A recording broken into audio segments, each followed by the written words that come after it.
পক্ষে ওই কথা যে সত্য কথা বলা, কাউকে কষ্ট না করা, প্রতারণা না করা, কাউকে বঞ্চিত না করা, হক নষ্ট না করা, প্রতিবেশীর হক কেমন নির্দেশনা আছে কি আছে না? প্রতিবেশীর হক নষ্ট করলে ঈমান থাকবে? মুমিন হবে? মুমিনই হবে না সেটা। পিতামাতার হক, আত্মীয়র হক, সব কিন্তু হকের ব্যাপার, সকল ধর্মের, তাই না? এখন আদর্শ যে বিষয়টা, আগে ব্যক্তিকে আদর্শবান হতে হবে। একটু কঠিন কাজ, একটু কঠিন কাজ, কারণ শয়তান আমাদেরকে কি একদম ঘিরে ফেলছে। ঘিরে না, শয়তান আমাদেরকে মোটামুটি বন্ধু বানিয়ে ফেলছে। আমাদের বন্ধুকে আমাদের, অথচ আল্লাহ কি বলছে? শয়তান কি এক না কোরআনে বলছে যে শয়তান হচ্ছে তোমাদের প্রকাশ্য শত্রু, আর আমরা শয়তান কি বানাইছি? একদম আমাদের সবচেয়ে ভালো বন্ধু হচ্ছে শয়তান। কারণ আমরা অনর্থক মারামারি করি, এটা কার কাজ? শয়তানের। আমরা কি করি? যে ব্যবসা করি, কম বেশ করি, কার কাজ? আমরা মিথ্যা কথা বলি, এটা কার কাজ? আমরা প্রতারণা করি, কার কাজ? এই আইল খেলাঢেলি করি, কার কাজ? আর একজনের সম্পত্তি দখল করি, কার কাজ? তাই আমরা কি দেখেন, আল্লাহ বলছে তোমরা শয়তানকে বন্ধু বানায় না, এর প্রকাশ আমরা করছি কি সেটা। এগুলি থেকে আগে বাঁচতে হবে নিজেকে। একটু কঠিন কাজ কি, কথা বোঝা যাচ্ছে? কারণ আপনি আদর্শ করতে আগে নিজেকে আদর্শ হয়। আচ্ছা, আমি কি এই কাজগুলি করি, এই যে শয়তানি কাজগুলি, এটা কি কিছুতেই আমার মঙ্গল আছে? আচ্ছা, মিথ্যা বলে কেউ কি ভালো থাকে? আচ্ছা দেখেন তো, একটা মিথ্যাবাদী খুব ভালো আছে বলতে পারবেন? ধোঁকাবাজ, প্রতারক, হ্যাঁ, অনিষ্টকারী, ঝগড়াটে, কিন্তু তারপরে করি। কারণ শয়তানিটা খুব, কারণ শয়তানির কাজটা খুব মজা পেয়ে গেছি নাকি। এই যে আমাদের চেহারার দিকে তাকাইলে বোঝা যায় আমরা শয়তান না মানুষ নাকি। কারণ আমাদের চেহারার মধ্যে শয়তানি ভাব, শয়তানি করতে করতে নিজের মধ্যে শয়তানি ভাব চলে আসে। আসলে তো তাই, কারণ যে যেরকম তার চেহারা এরকমই হবে। তাহলে আপনাদের অনুরোধ করব, দয়া করে ছেড়ে দেন এগুলো, একটু কষ্টের, পরিশ্রমের। এটাকে বলে হেদায়েত। যারা ছাড়তে পারে তারা কি হেদায়েত প্রাপ্ত, আর যারা ছাড়তে পারে না তারা পথভ্রষ্ট।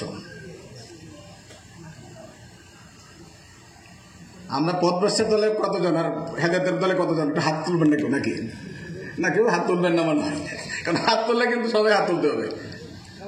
হ্যাঁ, যদি বলি যে হেদায়েতের পথে কয়জন, হাত তোলা কিন্তু বন্ধ হয়ে যাবে। হ্যাঁ, আবার যদি পথভ্রষ্টের দলে, তাও তো হাত তুলবেন না নাকি? কি কথা ঠিক না? কারণ আমরা কিন্তু কম বেশ সবাই কিন্তু শয়তানের একটু কি সহচর নাকি। একজন বলতে পারবেন এখানে যে আমি কোনো অনিষ্ট করি না কাউকে, কারো? কে? এই যে আমরা যে অনিষ্টের কাজটা করছি, এটা আসলে কার ক্ষতি করছি? নিজের ক্ষতি করছি। কিন্তু তো নিজের যে ক্ষতি করে, তা আমরা একটা জিনিস জানি না যে আসলে পাগলও তো নিজের ভালো বোঝে নাকি। তাহলে আমরা যে নিজের ক্ষতি করছি, তাহলে আমরা কি পাগলের চেয়ে খারাপ নাকি? বলেন তো, এখানে যারা আছে সবাই পাগলের চেয়ে খারাপ না? এই কথা ঠিক কি না? আমরা সব কিন্তু পাগলের চেয়ে খারাপ হয়ে গেছি। অথচ আল্লাহ তাআলা আমাদের মানুষ বানিয়েছে, আমাদের কি বিবেক দিয়েছেন। বিবেক কিন্তু এমন একটা জিনিস, এখানে শিক্ষিত সব বুঝতে পারে। ওই পিচ্ছি বাচ্চাটা, এই তুমি এদিকে আসো, এদিকে আসো, এদিকে আসো, একজন তুমি আসো, এই বোতলওয়ালা আসো, আসো এদিকে আসো, আমি সামনে আসো তোমাদের। এখন ধরো যে এই ছেলেটা, ও কি খুব বড়? ও তো শিক্ষিত না, কিন্তু সেও জানে, তুমি দাঁড়াও, এদিকে সামনে আসো, তুমি ওনাকে ধাক্কা মেরে ফেলে দাও তো একটু, ওনাকে ধাক্কা মেরে ফেলে দাও একটু। ধাক্কা দিবা? ওনাকে ধাক্কা দিবা কেন? আমি তো বলছি, কেন ধাক্কা দিলে কি হবে? এটা ঠিক হবে না বেঠিক হবে? বেঠিক হবে। দেখেন, একটা বিবেক এমন একটা বিষয় আল্লাহ তাআলা প্রত্যেকটা মানুষকে দিয়েছে, সে বুঝতে পারে এখানে কোনটা হক কোনটা না হক, প্রত্যেকে বুঝতে পারে আল্লাহ তাআলা। আমরা বিবেকটাকে কাজে লাগাই।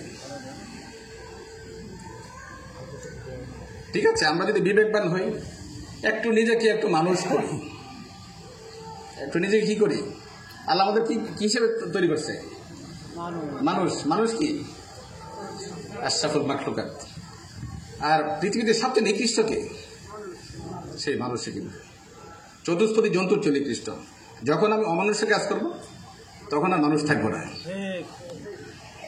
মিথ্যা বলা অমানুষের কাজ, প্রতারণা অমানুষের কাজ, ধোকা দেওয়া অমানুষের কাজ, কারো হক নষ্ট করা অমানুষের কাজ, জিনা করা অমানুষের কাজ, ঘুষ খাওয়া অমানুষের কাজ।